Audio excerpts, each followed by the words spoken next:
وبرکاتہ۔ الحمد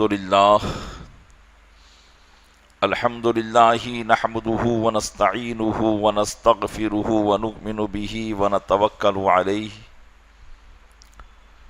ونعوذ باللہ من شرور انفسنا ومن سیئات اعمالنا من يهده الله فلا مضل له ومن يضلله فلا هادي له ونشهد أن لا إله إلا الله وحده لا شريك له ونشهد أن سيدنا ومولانا محمدا عبده ورسوله أما بعد فأعوذ بالله من الشيطان الرجيم بسم الله الرحمن الرحيم وكلا وعد الله الحسنى والله خبير بما تعملون آمنت بالله صدق الله مولانا العظيم وبلغنا رسوله النبي الأمين المكين الكريم ونحن على ذلك لمن الشاهدين والشاكرين والحمد لله رب العالمين۔ آئیے سب سے پہلے ہم اور آپ آقا نامدار مدینے کے تاجدار، دونوں عالم کے مالک و مختار، نائب پروردگار، گلشن ہستی کی اولیں فصل بہار کے دربار گوہر بار میں درود پاک کا قیمتی ہار پیش کریں۔ اللہم صلی علی سیدنا شفیعنا نبینا مولانا محمد معدن الجود والکرم وآلہ وبارک وسلم۔ عقیدت و محبت کے ساتھ ایک مرتبہ اور پڑھیں، اللہم صلی علی سیدنا شفیعنا نبینا مولانا محمد معدن الجود والکرم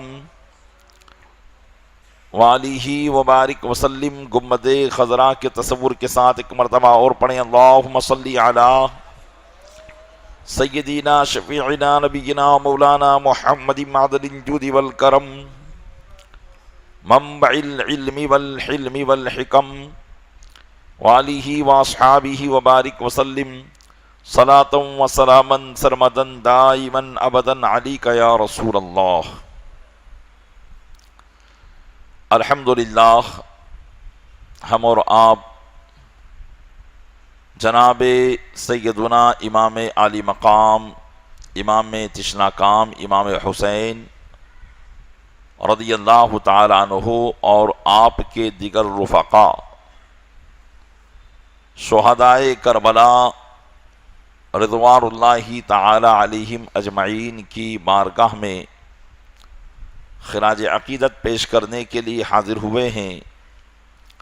اللہ تبارک و تعالی اپنے محبوب صلی اللہ علیہ وسلم کے صدقے میں ہمارا یہاں جمع ہونا اپنی بارگاہ میں قبول فرمائے اور ان محفلوں کو ہمارے لیے ذریعہ نجات بنائے، آمین بجاہ النبی الامین صلی اللہ تعالی علیہ وآلہ واصحابہ التسلیم۔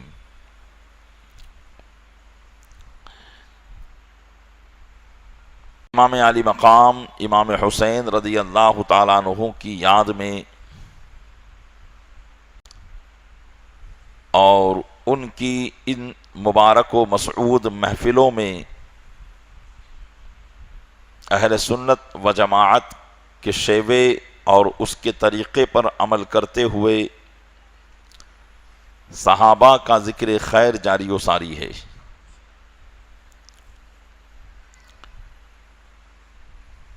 امام علی مقام رضی اللہ تعالی عنہ تعلق سے تو انشاءاللہ تبارک و تعالی آئندہ کل سے گفتگو شروع کی جائے گی۔ آج آخری گفتگو اس تعلق سے میں آپ کی خدمت میں عرض کرنے کی کوشش کروں گا۔ حضرت امام حسن مجتبی راکب دوش مصطفیٰ صلی اللہ علیہ وسلم کی خلافت تعلق سے گزشتہ کل آپ نے سماعت کیا کہ آپ کی خلافت 6 مہینہ رہی، اور 6 مہینہ خلافت کرنے کے بعد آپ نے خلافت سے دستبرداری حاصل کر لی، اور سارے معاملات حضرت امیر معاویہ رضی اللہ تعالیٰ عنہ کے ہاتھ پر چند شرطوں کے ساتھ سپرد کر دیے۔ حضرت امیر معاویہ رضی اللہ تعالیٰ عنہ نے اس کے بعد 20 سال تک اسلام کی حکمرانی فرمائی، اور حضرت امام حسن رضی اللہ تعالی عنہ سے جو معاہدے ہوئے تھے، جو شرطیں طے پائی تھی، مکمل طور پر حضرت امیر معاویہ نے ان شرطوں کا لحاظ کیا، اور جو بھی قرضہ امام حسن مجتبی رضی اللہ تعالیٰ عنہ پر تھا وہ سارا قرضہ بھی ادا کیا، اور ہر سال بطور نذرانہ بیش بہا رقم حضرت امیر معاویہ حضرت امام حسن مجتبی کی بارگاہ میں بھیجا کرتے تھے۔ تو یہاں سے یہ معاملہ صاف ہو گیا کہ اس کے بعد نہ تو امام حسن مجتبی کے دل میں کوئی بات رہی، اور نہ حضرت امیر معاویہ کے دل میں کوئی بات رہی۔ اللہ تبارک و تعالی نے پھر سے اسلامی حکومت میں اتفاق قائم کر دیا، اور حضرت امیر معاویہ بحسن و خوبی اسلامی حکومت کی باغ دوڑ سنبھال کر بہتر انداز میں شریعت مطہرہ کے مطابق اسلامی حکومت کو چلاتے رہے۔ حضرت امیر معاویہ رضی اللہ تعالی عنہ پر حضرت امام حسن مجتبی کی زوجہ محترمہ پر ایک اور الزام تراشی کی جاتی ہے کہ حضرت امام حسن مجتبی کی شہادت جو ہوئی اس میں حضرت امیر معاویہ کا ہاتھ تھا، ان کے بیٹے یزید پلید کا ہاتھ تھا، اس نے حضرت امام حسن مجتبی کی بیوی کو ورغلا کر امام حسن کی شہادت پر ابھارا تھا۔ یہ اعتراضات بھی کیے جاتے ہیں، اور حضرت امام حسن رضی اللہ تعالیٰ عنہ کی شہادت کا مکمل ذمہ دار شیعہ جماعت حضرت امیر معاویہ کو قرار دیتی ہے، معاذ اللہ رب العالمین۔ اب موقع نہیں ہے، ورنہ حضرت امام حسن مجتبی کے ساتھ حضرت امیر معاویہ کے جو تعلقات اس کے بعد بنے وہ کیسے تعلقات تھے ان پر میں روشنی ڈالتا،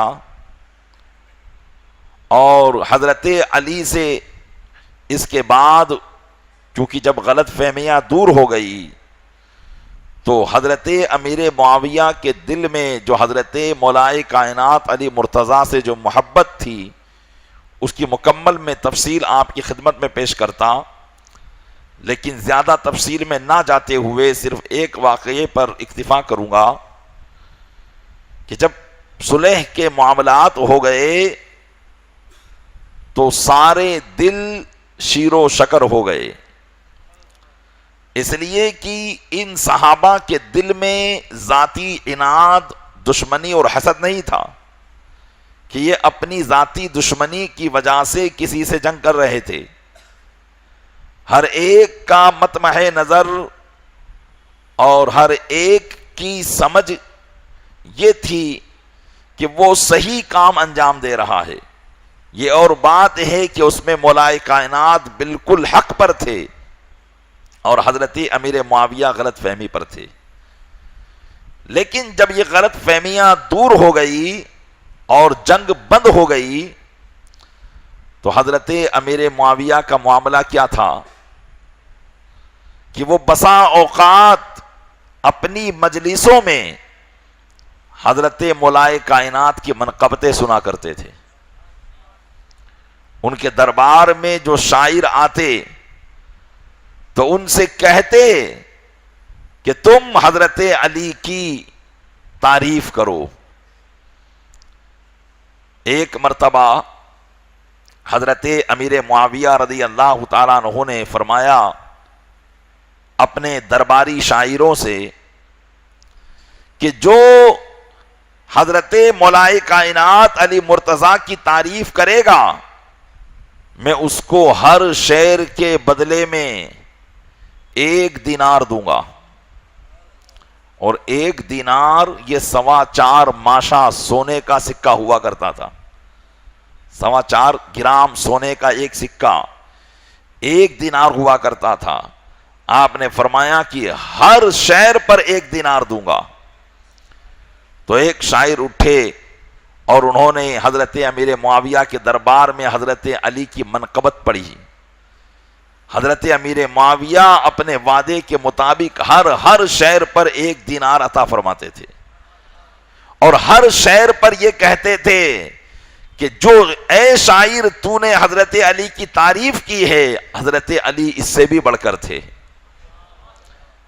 یہاں تک کہ ایک شاعر نے تو ایک ایسا شعر حضرت امیر معاویہ کی بارگاہ میں مولائے کائنات کی شان میں پڑھا کہ حضرت امیر معاویہ نے ایک ہی شعر میں اس کو 7,000 دینار عطا فرما دیے. یہ ان کی محبت تھی بعد میں. اور کیوں نہ ہو، کیونکہ ان کا معاملہ ہماری طرح آپسی حسد کا نہیں تھا، بلکہ جو بھی معاملہ تھا وہ دین کی خاطر تھا، دین کی وجہ سے تھا. ہر ایک دین کی بہبودی کو چاہتا تھا. اس وجہ سے جب غلط فہمیاں دور ہو گئی تو دل بالکل ایک ہو گئے. اس لیے حضرت امیر معاویہ رضی اللہ تعالیٰ عنہ کے تعلق سے زبان درازی کرنا یہ حضرت علی رضی اللہ تعالیٰ عنہ کی نظر میں بھی اپنے آپ کو گرانا ہے. تو حضرت امام حسن مجتبی رضی اللہ تعالیٰ عنہ سے بھی ان کے اچھے تعلقات تھے اور بہت ادب و احترام کے ساتھ حضرت امیر معاویہ ہر سال حضرت امام حسن کی بارگاہ میں نظریں اور تحفے تحائف پیش کیا کرتے تھے. پھر بھلا کیسے ہو سکتا ہے کہ حضرت امیر معاویہ ان کو قتل کروا دے؟ ایسی کوئی روایت صحیح سند کے ساتھ نہیں ملتی. میں نے شاید پہلے دن یا دوسرے دن کی تقریر میں کہا تھا کہ ہمارا اسلام اور اسلام کی جو بھی باتیں ہیں اس کی بنیاد قصے اور کہانی پر نہیں ہے، بلکہ اس کی بنیاد قرآن اور حدیث پر ہے. اس کی بنیاد ائمہ مجتہدین، علماء صالحین اور اولیاء کاملین کے اقوال پر ہے. اگر کوئی بات اسلام کے تعلق سے پیش کرنی ہوگی تو یا تو وہ قرآن سے پیش کرنی ہوگی یا حدیث سے پیش کرنی ہوگی یا صحابہ کے اقوال سے پیش کرنی ہوگی یا تابعین کی باتوں سے پیش کرنی ہوگی یا اولیاء کرام کی گفتگو سے پیش کرنی ہوگی. صرف ادھر ادھر کی قصہ کہانی سنا کر اسلام کے اندر کوئی رخنہ نہیں ڈالا جا سکتا ہے. اور مخالف جماعت یہ جتنی بھی باتیں کرتی ہے صرف قصہ اور کہانی ہے، بغیر سند کے ہے. کوئی ان کے پاس ٹھوس ثبوت قرآن و حدیث سے اس تعلق سے نہیں ہے، یا صحابہ کے اقوال سے نہیں ہے، یا اس زمانے کے خود اہل بیت کی زبان سے بھی ان کے پاس ثبوت نہیں ہے کہ حضرت امیر معاویہ نے معاذ اللہ حضرت امام حسن مجتبی کو شہید کروایا تھا. اب آئیے کچھ باتیں میں حضرت امام حسن رضی اللہ تعالیٰ عنہ کی شہادت کے تعلق سے آپ کی خدمت میں عرض کرنا چاہتا ہوں کہ حضرت امام حسن رضی اللہ تعالیٰ عنہ کی شہادت کیسے ہوئی اور کس طریقے سے آپ کی شہادت ہوئی۔ طبقات ابن سعد میں حضرت عمران بن عبداللہ رضی اللہ تعالیٰ عنہما سے روایت ہے کہ حضرت امام حسن رضی اللہ تعالیٰ عنہ نے ایک خواب دیکھا جس میں یہ دیکھتے ہیں کہ ان کی پیشانی پر لکھا ہوا ہے قل هو اللہ احد۔ گھر والوں سے انہوں نے یہ خواب بیان کیا تو گھر والے بڑے خوش ہوئے۔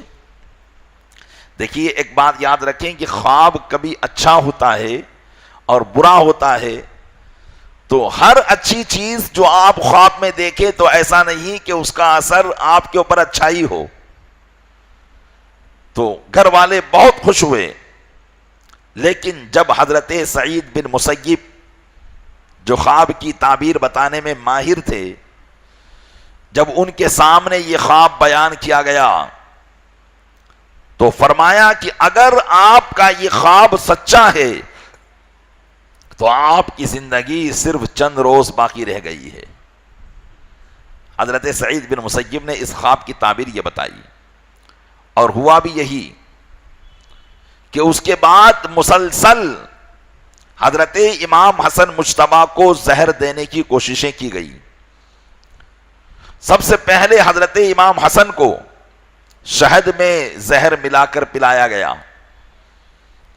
جب آپ کو یہ زہر پلایا گیا، رات میں بہت تکلیف ہوئی، مچھلی کی طرح تڑپتے رہے، لیکن صبح اٹھ کر اپنے نانا جان کی بارگاہ میں حاضری دی اور دعا کی تو اللہ نے اس زہر کے اثر کو ختم فرما دیا۔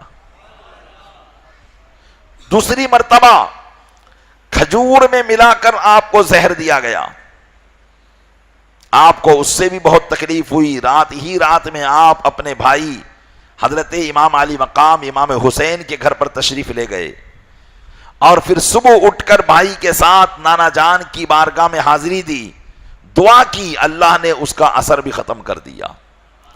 اس طرح 3-4 مرتبہ آپ کو زہر دینے کی کوشش کی گئی، لیکن اللہ نے فضل کیا اور زہر کا اثر نہ ہوا۔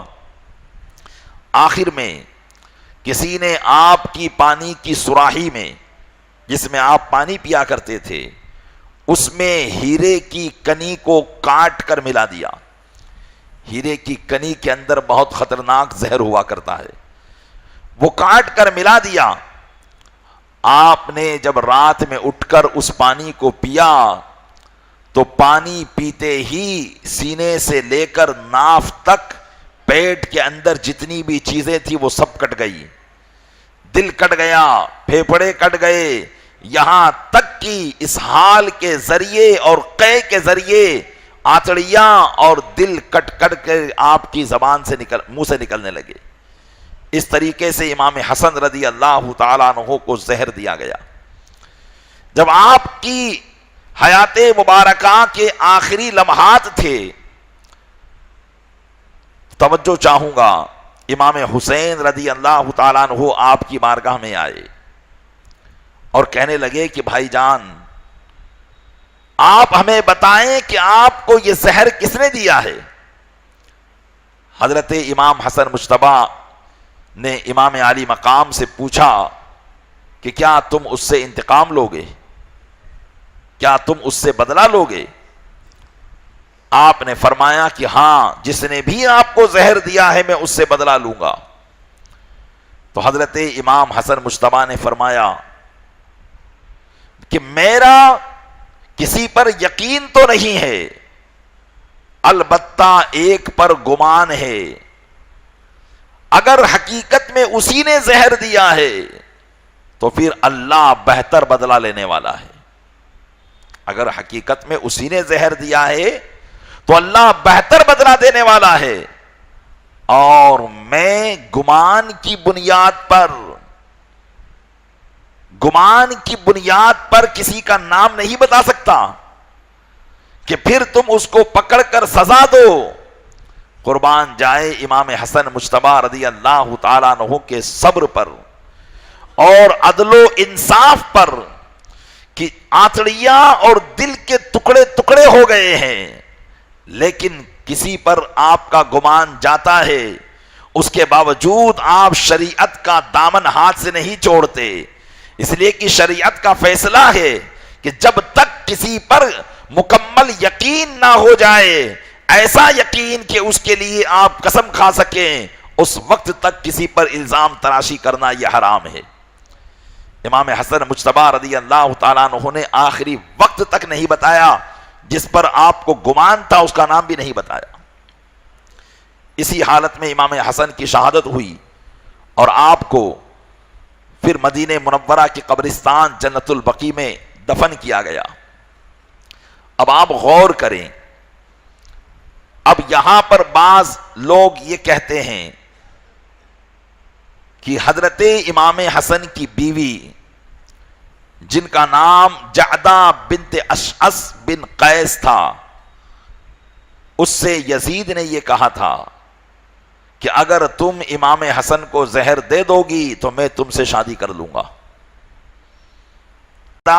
بنت اشعث بن قیس، ان کے اوپر یہ الزام آتا ہے کہ یزید نے یہ کہا تھا کہ اگر تم امام حسن کو زہر دے دو گی تو میں تم سے شادی کر لوں گا۔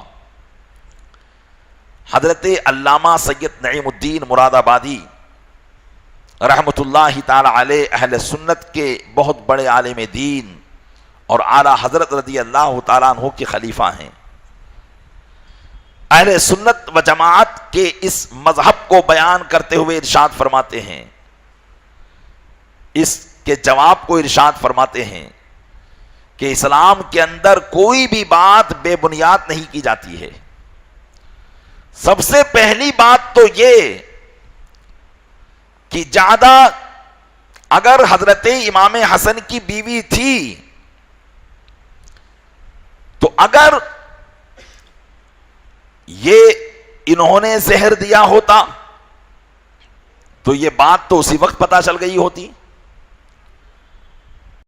بات کے لوگوں کو پتہ چل رہی ہے، جب موقع واردات پر پتہ نہیں چل پائی تو بات کے لوگوں کو کیسے پتہ چلے گی؟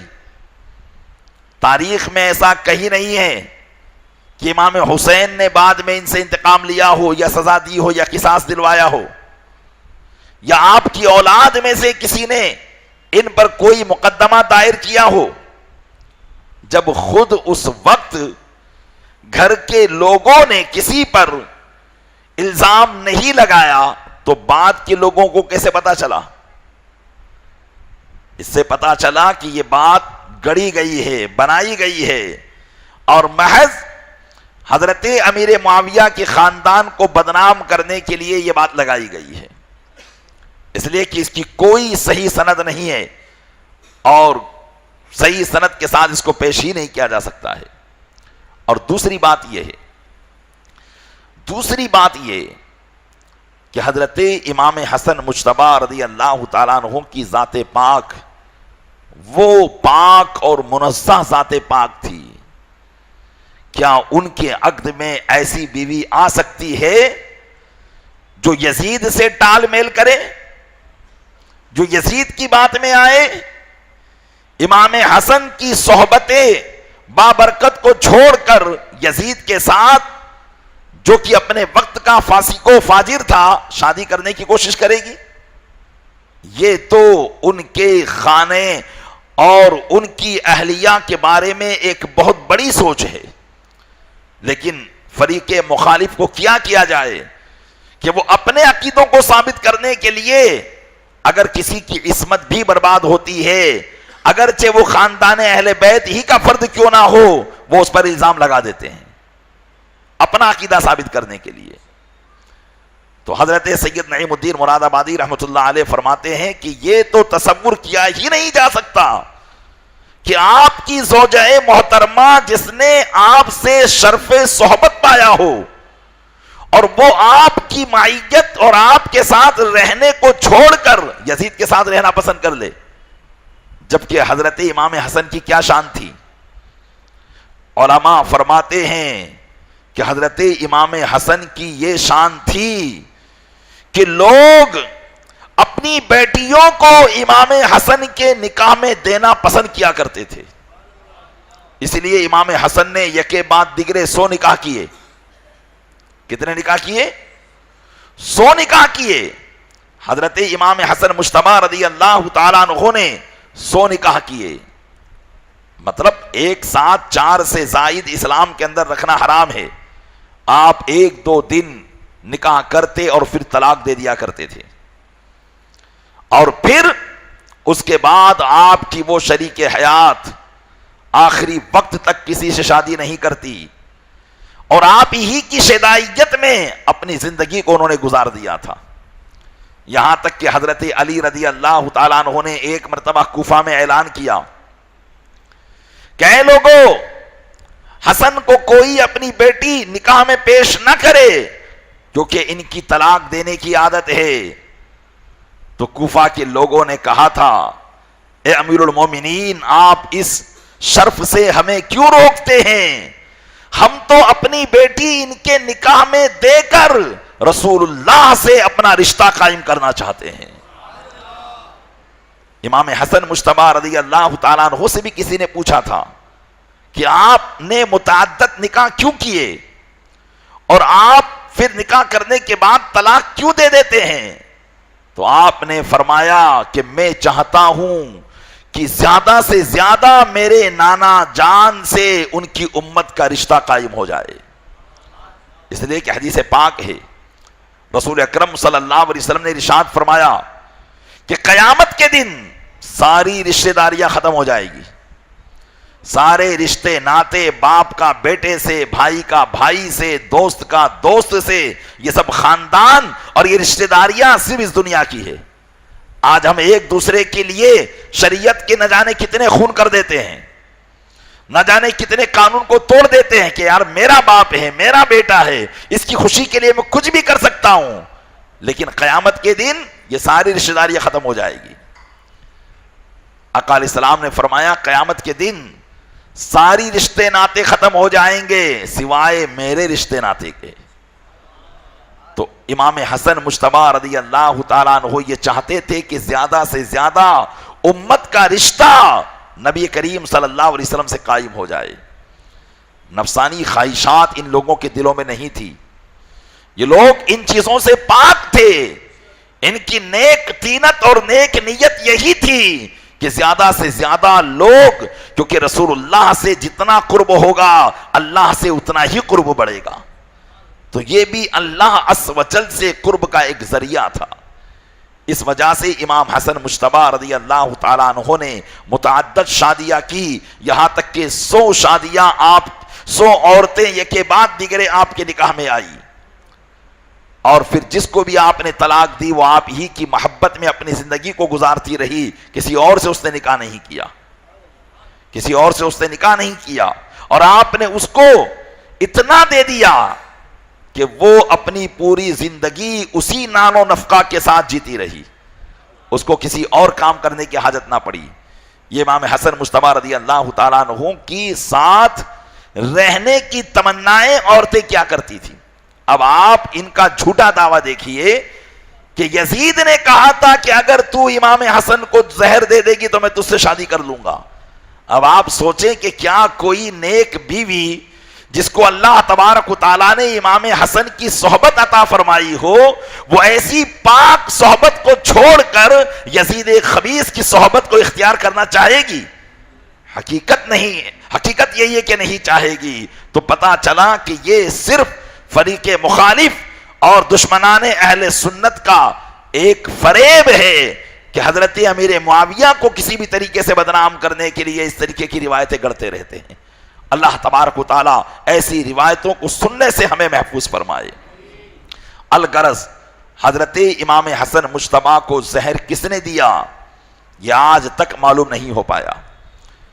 آج تک معلوم نہیں ہو پایا. اگر معلوم ہو جاتا تو اسی وقت معلوم ہو جاتا اور اسی وقت اس سے قصاص لے لیا جاتا.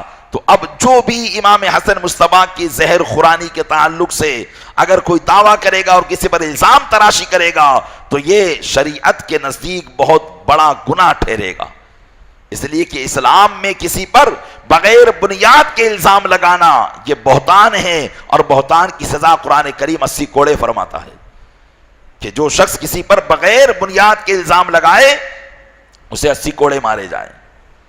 تو وہ لوگ بھی سن لیں، بہت سے سنیوں کی زبانی بھی، کیونکہ بسا اوقات ان معاملات کو لے کر جب گفتگو ہوتی ہے تو بہت سے سنیوں کی زبانی بھی ہم نے یہ بات سنی کہ ہاں امام حسن کو حضرت امیر معاویہ نے مروایا تھا، معاذ اللہ رب العالمین، انہوں نے شہید کروایا تھا۔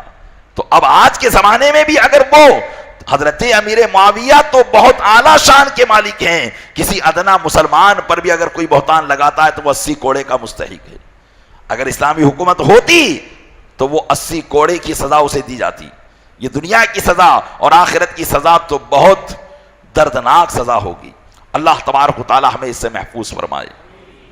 حضرت امام حسن مجتبی رضی اللہ تعالی عنہ کی شہادت کے بعد حضرت امیر معاویہ بدستور امام عالی مقام امام حسین رضی اللہ تعالیٰ عنہ کا خیال رکھتے رہے، یہاں تک کہ حضرت امیر معاویہ کے بھی وصال کا وقت آ گیا۔ آپ کا وصال کیسے ہوا؟ علماء فرماتے ہیں کہ ملک شام کے شہر دمشق میں حضرت امیر معاویہ کا وصال ہوا۔ آخری وقت آپ کو لقوے کی بیماری ہو گئی تھی، جس کی وجہ سے آپ کا انتقال ہوا۔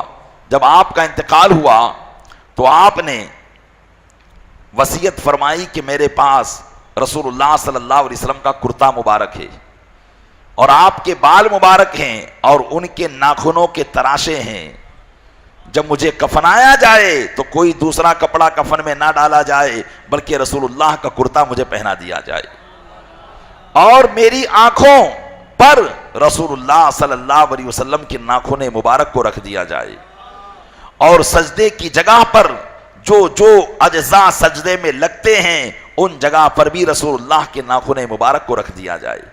غرض کی آپ کی وصیت کے مطابق حضرت امیر معاویہ رضی اللہ تعالیٰ عنہ کو دمشق میں دفنایا گیا۔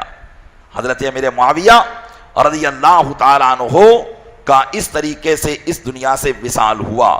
بہرحال جب ان کا وصال ہوا وہ یقینی طور پر ایمان کی حالت میں تھے، صحابیت کے منصب پر فائز تھے، اس لیے ہر مسلمان کو ان کا ادب و احترام، ان کی تعظیم و توقیر کرنا یہ ضروری ہے۔ درود پاک پڑھے۔ اللہم صلی علی سیدنا شفیعنا نبینا مولانا محمد مادل الجود والکرم وآلہ وبارک وسلم صلاۃ و سلام علیک یا رسول اللہ۔ اب ایک بات اور آپ کی خدمت میں عرض کرنا چاہتا ہوں۔ حضرت امیر معاویہ رضی اللہ تعالی عنہ پر ایک اعتراض یہ بھی کیا جاتا ہے کہ آپ نے یزید کو خلافت سپرد کی اور یزید نے امام حسین کو شہید کر دیا، تو پتا چلا کہ حضرت امام حسین کی شہادت کے ذمہ دار مکمل حضرت امیر معاویہ ہیں، کہ نہ وہ یزید کو خلافت سپرد کرتے اور نہ یزید حضرت امام حسین کو شہید کرتا۔ تو یہ بات یاد رکھیں، حضرت امیر معاویہ رضی اللہ تعالیٰ عنہ کے ظاہری زمانے پاک میں جب تک آپ حیات رہے یزید کا فسق و فجور ظاہر نہیں ہوا تھا۔ تاریخ اس بات پر گواہ ہے، اہل سنت و جماعت کی کسی بھی کتاب سے یہ بات ثابت نہیں کی جا سکتی ہے کہ یزید کا فسق و فجور، یزید بہت بڑا فاسق و فاجر تھا، اور اگرچہ حضرت امیر معاویہ کے زمانے میں بھی وہ کرتا رہا ہوگا، لیکن ان کے زمانے پاک میں آپ کو اس بات کا علم نہیں تھا۔ اگر آپ کو اس بات کا علم ہوتا تو آپ قطعی طور پر یزید کو اپنا مسند نشین نہیں بناتے، اس کے خلاف اس کو خلافت کا معاملہ سپرد نہیں کرتے۔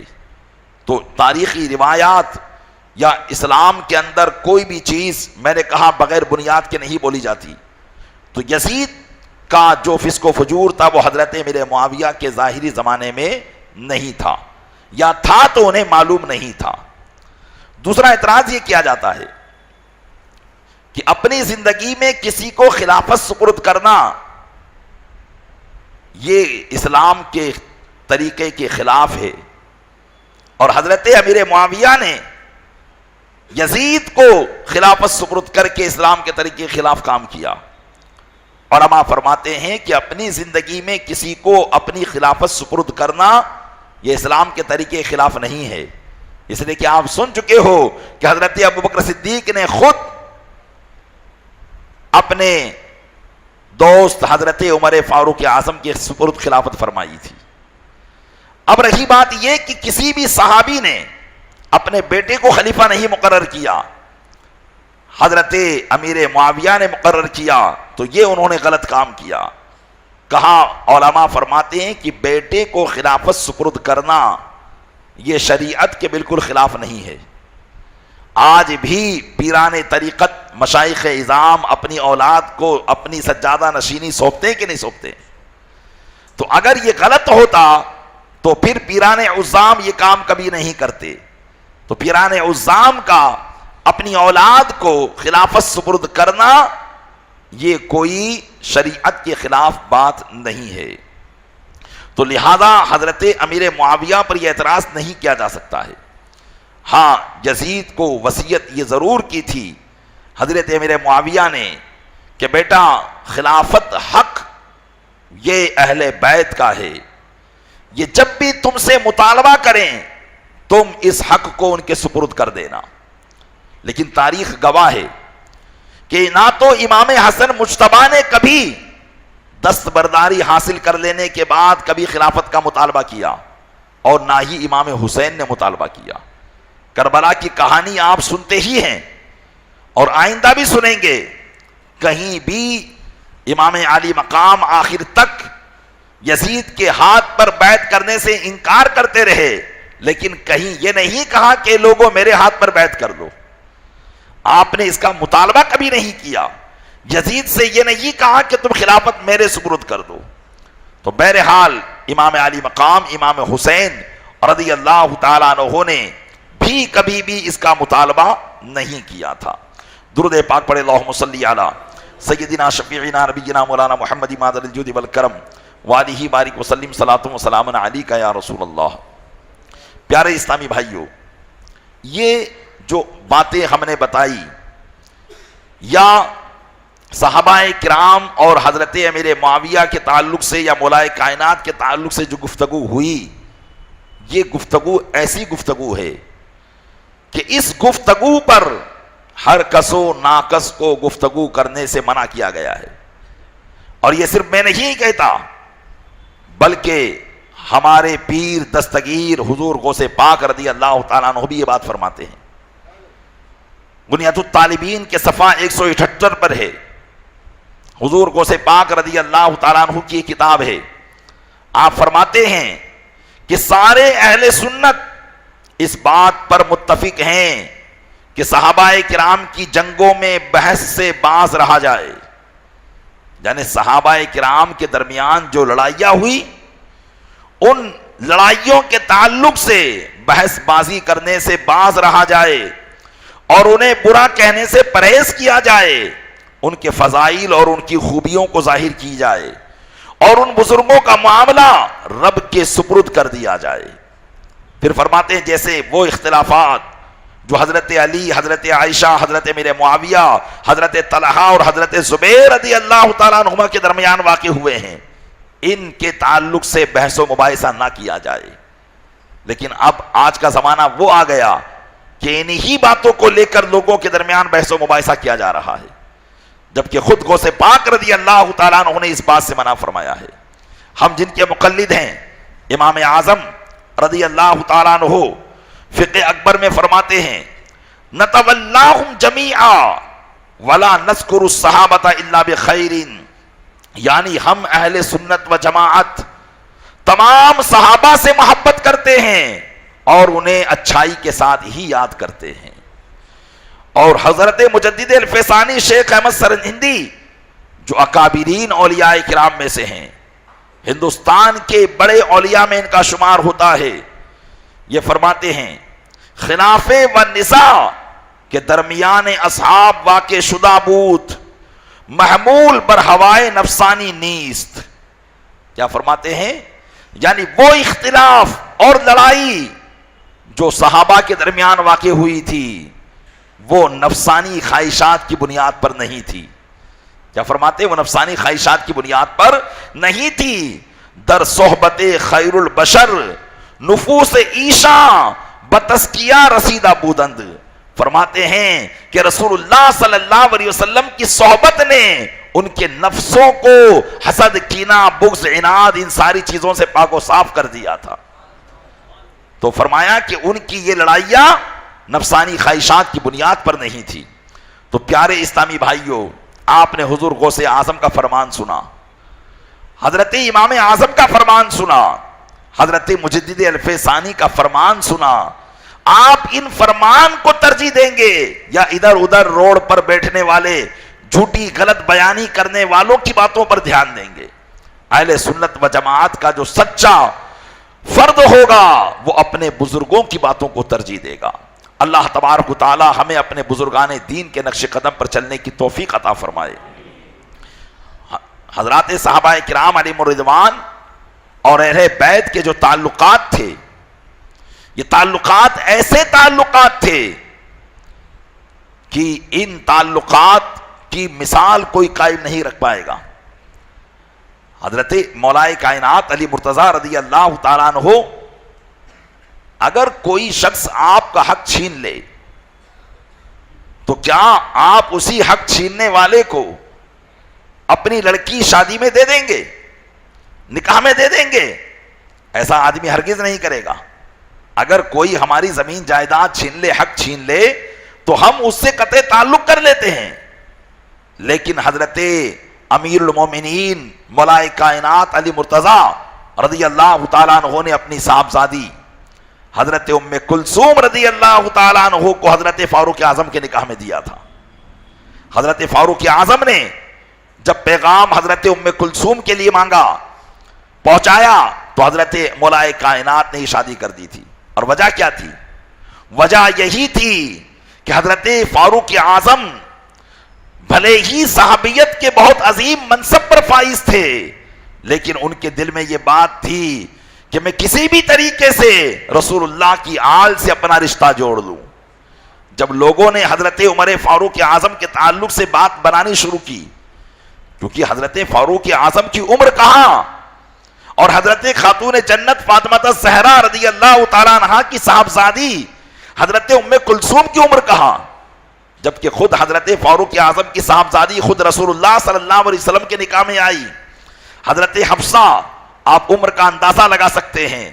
تو لوگوں نے یہ بات کہی کہ ان کو کیا ہوا کہ حضرت ام کلثوم سے انہوں نے نکاح کر لیا. حضرت عمر فاروق اعظم رضی اللہ تعالیٰ عنہ کو جب پتا چلا تو آپ منبر پر تشریف لائے. مسجد نبوی شریف میں آپ نے لوگوں کے اجماع میں کہا کہ اے لوگوں، عمر نے کسی نفسانی خواہشات کی بنیاد پر ام کلثوم سے نکاح نہیں کیا ہے، بلکہ عمر کے سامنے آخرت کے احوال ہیں، قیامت کے دن کی ہولناکی ہے. اور میں نے اپنے محبوب صلی اللہ علیہ وسلم کو فرماتے ہوئے سنا کہ اس دن کی ہولناکی یہ ہوگی کہ باپ بیٹے کو بھول جائے گا، بیٹا باپ کو بھول جائے گا، ساری رشتہ داریاں ختم ہو جائے گی سوائے میری رشتہ داری کے. تو میں نے رسول اللہ سے رشتہ داری قائم کرنے کے لیے ان کی نواسی سے نکاح کیا ہے. یہ لوگ وہ تھے کہ جن کے دل میں سراپا دین کی محبت تھی، دین کی عقیدت تھی. یہ ہر کام شریعت مطہرہ کی خواہش کے مطابق کیا کرتے تھے، اپنی نفسانی خواہش کے مطابق نہیں کیا کرتے تھے. اور ادب و احترام کا کیا عالم تھا. قربان جائیں، صحابہ اپنے منصب پر فائز رہے ہوں، خلافت کے عظیم منصب پر فائز رہے ہوں، لیکن مولائے کائنات کے شہزادوں سے ان کی محبت کا عالم یہ تھا کہ خود حضرت امام حسین رضی اللہ تعالیٰ عنہ فرماتے ہیں کہ ایک مرتبہ حضرت امیر المومنین عمر فاروق اعظم رضی اللہ تعالیٰ عنہ منبر پر بیٹھ کر خطبہ دے رہے تھے. منبر پر جب ایک امام بھی بیٹھتا ہے تو کسی کی ہمت نہیں ہوتی کہ اس کے منبر پر چلے جائے، لیکن حضرت عمر فاروق اعظم امام حسین فرماتے ہیں کہ وہ خطبہ دے رہے تھے تو حضرت امام حسین حضرت فاروق اعظم کے پاس چلے گئے اور ان سے کہنے لگے انزل علی منبر ابی، میرے باپ کے ممبر سے نیچے اتر جاؤ اور اپنے باپ کے ممبر پر چلے جاؤ، یہ میرے باپ کا ممبر ہے۔ چنانچہ حضرت عمر فاروق اعظم رضی اللہ تعالیٰ عنہ نیچے تشریف لائے، امام علی مقام کو اپنی گود میں اٹھایا، بوسہ دیا اور ارشاد فرمایا لم یکن لابی ممبر، اے شہزادے میرے باپ کا تو کوئی ممبر ہی نہیں ہے، میں تو آپ ہی کے باپ دادا کے ممبر پر ہوں۔ گرد کی امام حسین فرماتے ہیں کہ پھر انہوں نے مجھے اپنے پاس ممبر پر بٹھا لیا، وہ خطبہ دیتے رہے اور میں پاس پڑی لکڑیوں سے کھیلتا رہا۔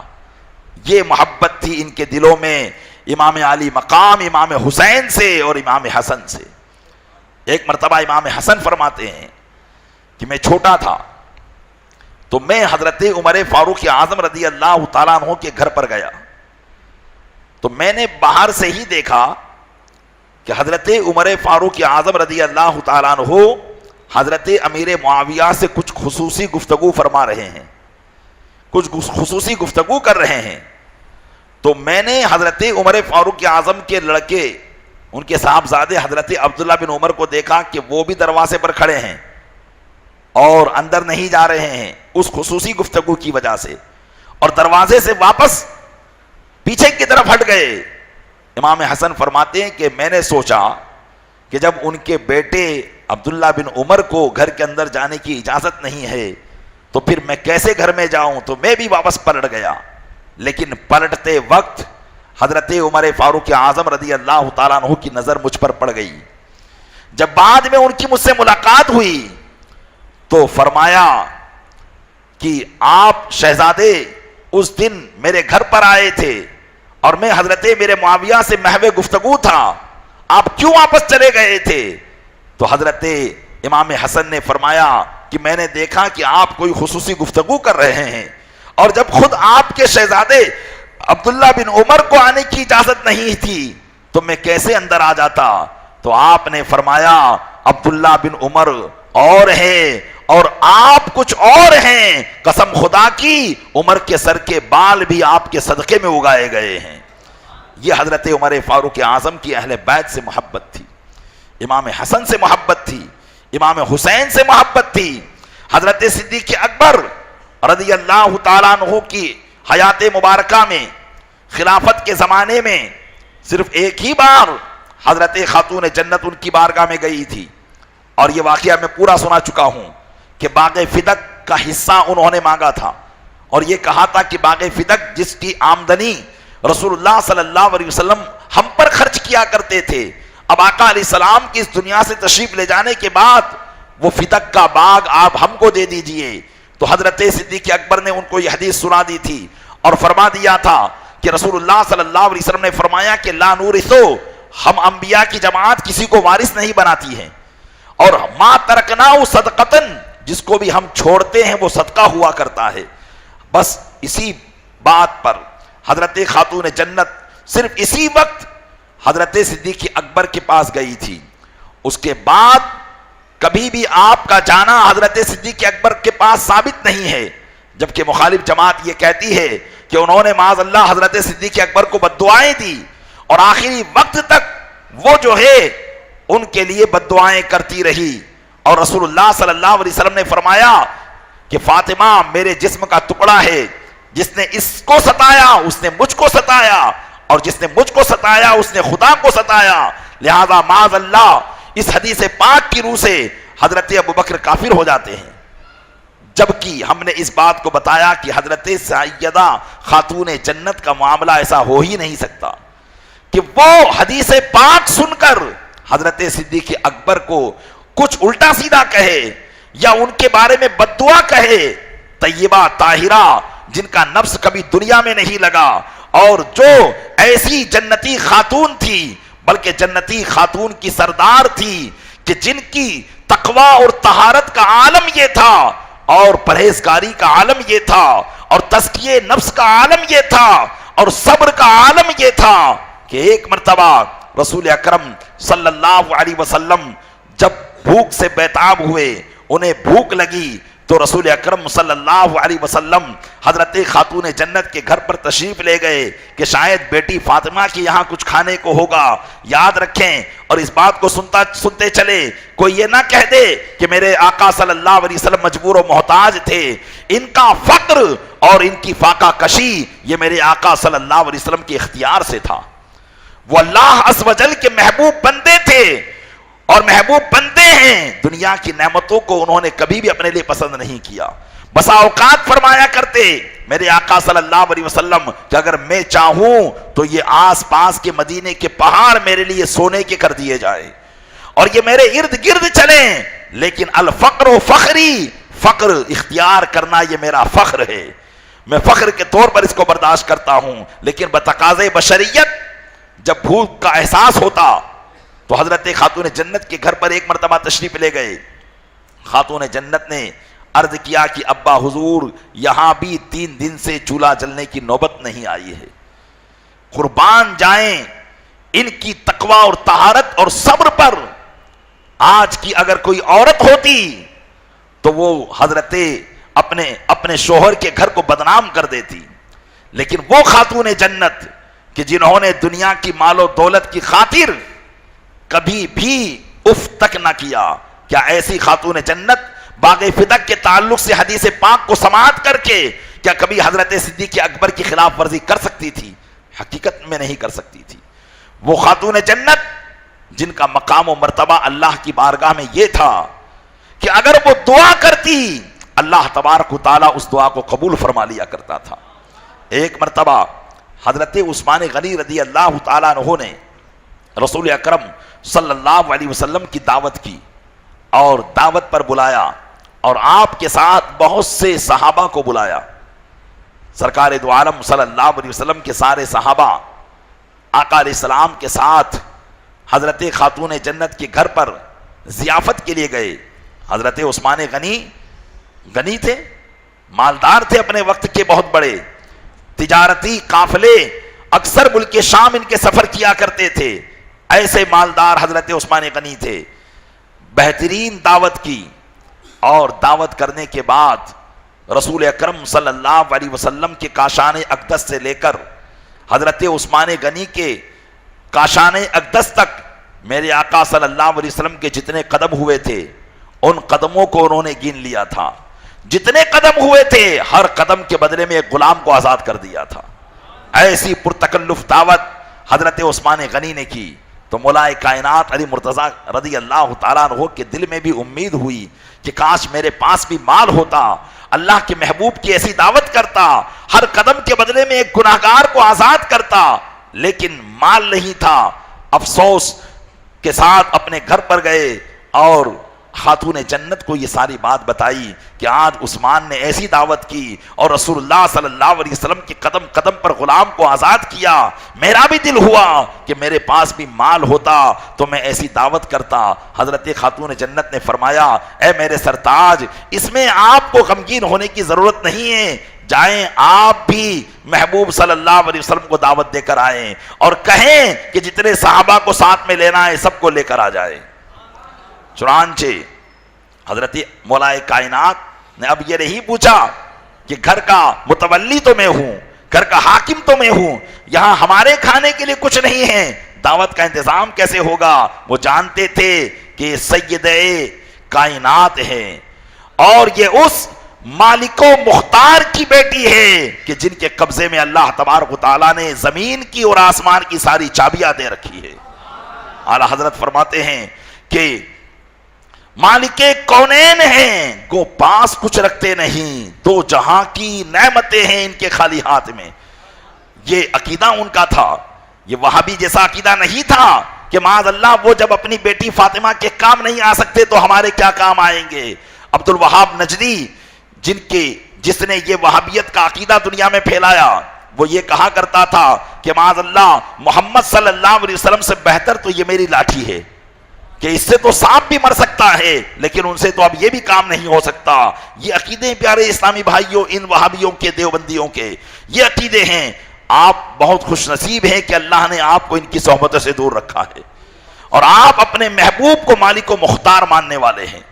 چنانچہ حضرت مولا کائنات علی مرتضیٰ رضی اللہ تعالیٰ عنہ دعوت دے کر آئے اور کلی اختیار کے ساتھ دعوت دی کہ جس کو بھی لانا چاہیں لے کر آئیں۔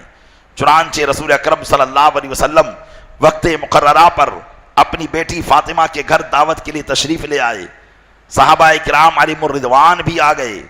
چنانچہ اب حضرت خاتون جنت ہے، ادھر ہانڈی کو انہوں نے چولہے پر چڑھا دیا ہے، حالانکہ بظاہر ہانڈی میں کچھ نہیں ہے، دنیاوی اعتبار سے اس میں کچھ ڈالا نہیں گیا ہے، صرف چولہے پر ہانڈی چڑھائی ہے اور آٹا بھی نہیں ہے، اور مصلی بچھا کر اللہ کی بارگاہ میں دعا کر رہی ہے، مولا آج تیری بندی فاطمہ نے تیرے محبوب اور ان کے صحابہ کی دعوت کی ہے، آج اپنی بندی فاطمہ کی لاج رکھ لینا۔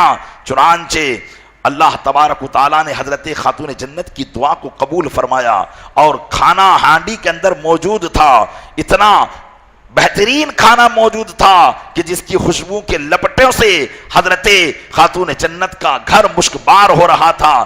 غرض کی کھانا کھلانا شروع کیا گیا، کھانا کھاتے رہے، لوگ آتے رہے، کھانا ختم ہونے کا نام نہیں لیتا۔ چنانچہ جب تمام صحابہ کھانا کھا چکے، ہانڈی میں دیکھا گیا تو کھانا اتنا کا اتنا ہی موجود ہے۔ اللہ کے محبوب صلی اللہ علیہ وسلم تشریف فرما ہیں، اپنی بیٹی حضرت خاتون جنت کا مقام و مرتبہ دیکھ کر اپنی بیٹی کی قسمت پر رشک فرما رہے ہیں کہ اللہ نے کیا مقام اسے عطا فرمایا ہے۔ اسی اسنا میں آثار وحی آقا علیہ السلام کے چہرے پر ظاہر ہوئے اور حضرت جبرائیل امین علیہ الصلوۃ والتسلیم تشریف لے آئے، عرض کرنے لگے یا رسول اللہ علیہ الصلوۃ والسلام، آج آپ کی دعوت دنیاوی کھانے سے نہیں کی گئی ہے بلکہ یہ جنتی کھانے سے کی گئی ہے۔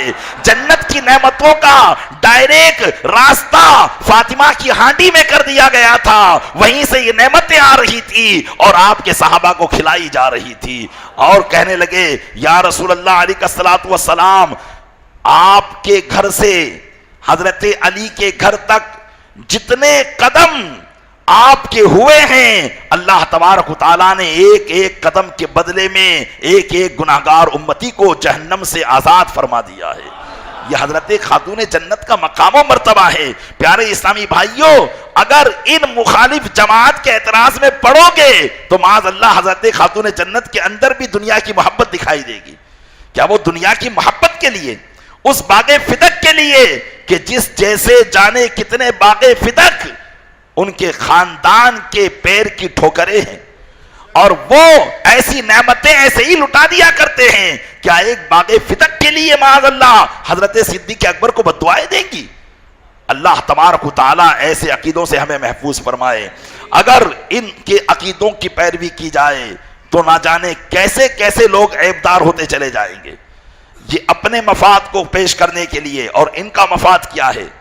ان کا مفاد، ان کا مقصد، ان کی غرض اہل بیت کی فضیلت کو ظاہر کرنا نہیں ہے، ان کی غرض صحابہ کرام کی توہین کرنا ہے، کہ جن باتوں سے صحابہ کی توہین ہوتی ہو ہر وہ بات یہ اہل بیت کی فضیلت کو بیان کر کے پیش کرتے ہیں۔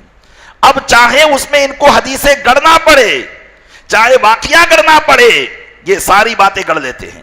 یہاں تک کہ بعض شیعہ تو یہ بھی کہتے ہیں، اور یہ باتیں میں نے اپنے سنی اہل سنت و جماعت جو اپنے آپ کو احمد آباد میں کہتے ہیں ان لوگوں کی زبانی سنی ہے، کہ ان کے خاندان میں آج بھی یہ بات جو ہے غلط بات یہ گردش کر رہی ہے۔ وہ کیا؟ ایک دفعہ جشن فاروق اعظم ایک مقام پر احمد آباد کے منایا گیا، جگہ کا نام نہیں بتاؤں گا، وہاں کے لوگوں کی اگر کچھ ایسی معاملات ہو جائیں تو وہاں جشن فاروق اعظم منایا گیا۔ بہرحال جس نے جشن فاروق اعظم کا انعقاد کیا تھا تو اس کے گھر پر کچھ لوگ آئے اور کہنے لگے کہ تم فاروق کا جشن منا رہے ہو، معاذ اللہ رب العالمین، تم کو معلوم نہیں کہ انہوں نے ہماری دادی حضرت خاتون جنت کے ساتھ کیا کیا تھا؟ تو انہوں نے پوچھا کیا کیا تھا؟ کہا جب رسول اللہ صلی اللہ علیہ وسلم کا وصال ہو گیا اور حضرت علی نے خلافت کا مطالبہ کیا تو حضرت فاروق اعظم رضی اللہ تعالیٰ عنہ آئے اور انہوں نے حضرت خاتون جنت کے گھر کو جلا ڈالا تھا، اور حضرت خاتون جنت کو ایسی لات ماری کہ معاذ اللہ ان کے پیٹ میں حمل تھا، وہ حمل بھی ضائع ہو گیا تھا۔ ایسی جھوٹی جھوٹی روایتیں صحابہ کرام کے تعلق سے بنا بنا کر پیش کرتے ہیں۔ ارے جو عمر فاروق اعظم خاتون جنت کے شہزادوں کو اپنے سینوں پر سوار کرتے ہو، اپنے ممبر پر بٹھاتے ہوں، کیا اس فاروق اعظم کی ذات سے یہ امید کی جا سکتی ہے؟ معاذ اللہ رب العالمین۔ یہ اور بات ہے، بعض روایتوں میں آتا ہے کہ حضرت خاتون جنت رضی اللہ تعالیٰ عنہ کے گھر پر رسول اللہ صلی اللہ علیہ وسلم کے وصال پا جانے کے بعد کچھ لوگ جو اسلام کی حقیقت میں دشمن تھے وہ آ کر بیٹھتے تھے، ہوتا ہے نا، ہمدردی کے طور پر اپنا مطلب نکالنے کے لیے آتے تھے، ہمدردی کے طور پر حضرت خاتون جنت کے گھر پر، اور بات کیا کرتے تھے صدیق اکبر کی خلافت کے خلاف، اور وہی بات کرتے تھے کہ یہ کیسے ان کو خلافت دے دی گئی، خلافت تو حضرت علی کا گھر تھا، حق تھا۔ تو یہ ساری باتوں کا اڈا انہوں نے خاتون جنت کے گھر کو بنا لیا تھا، اور خاتون جنت کے گھر پر ایسی ایسی بات کہتے تھے۔ پیارے اسلامی بھائیوں، میں آپ سے پوچھنا چاہوں گا، اگر ایسی باتوں پر شرعی اعتبار سے روک نہ لگائی گئی تو بتائیں یہ چنگاری اسلام کے خلاف بن سکتی تھی کہ نہیں تھی؟ اس لیے حضرت عمر فاروق اعظم نے جو لوگ وہاں بیٹھا کرتے تھے ان کو سختی کے ساتھ منع کیا تھا اور ان کو وہاں سے نکالا تھا۔ تو اب انہوں نے اس بات کو لے جا کر ادھر جڑ دیا کہ کچھ عورتیں حضرت خاتون جنت کی ہمدردی کے لیے رسول اللہ کے وصال کے بعد جب بیٹھتی تھی تو حضرت خاتون جنت پر انہوں نے ظلم کیا اور ان عورتوں کو بھگا دیا۔ بھگایا کیوں؟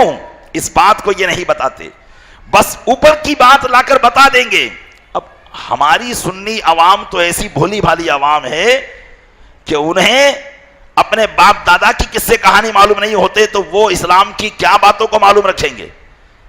آپ نے کبھی یہ بات سنی تھی کہ رسول اللہ صلی اللہ علیہ وسلم کے وصال کے بعد اس طرح کا جو ہے سازشوں کا اڈا ہمدردی کے رول میں حضرت خاتون جنت کے گھر کو بنایا جا رہا تھا، جبکہ حضرت خاتون جنت تقوی پرہیزگاری والی بیوی تھی، وہ ان معاملات میں نہیں پڑتی تھی، وہ اپنی عبادت اور ریاضت میں لگی رہتی تھی، اور یہ ہمدردی کے اندر اس طرح کی باتیں کرتے تھے، اور مطلب صرف خلافت اسلامیہ کے خلاف بغاوت کو قائم کرنا تھا، جبکہ حضرت علی بھی اس بات کو پسند نہیں کرتے تھے۔ تو پیارے اسلامی بھائیوں، ان باتوں میں سے کوئی بھی بات اگر آپ کے پاس آئے تو بغیر تحقیق کے ان باتوں کو آپ نہ مانیں، اپنے علماء سے رابطہ کریں۔ یہ اہل بیت کی محبت کا جام آپ کو ایسا پلاتے ہیں کہ اس میں صحابہ کی عداوت کا زہر گھول کر پلائیں گے، لیکن اہل سنت و جماعت آپ کو ایسا محبت کا جام پلائے گی جس میں آپ کو اہل بیت کی بھی محبت ہوگی اور صحابہ کی بھی محبت ہوگی۔ اللہ تبارک و تعالی ہمیں ان دونوں جماعتوں کے ساتھ قائم و دائم رہنے کی توفیق عطا فرمائے۔ آمین بجاہ النبی الامین صلی اللہ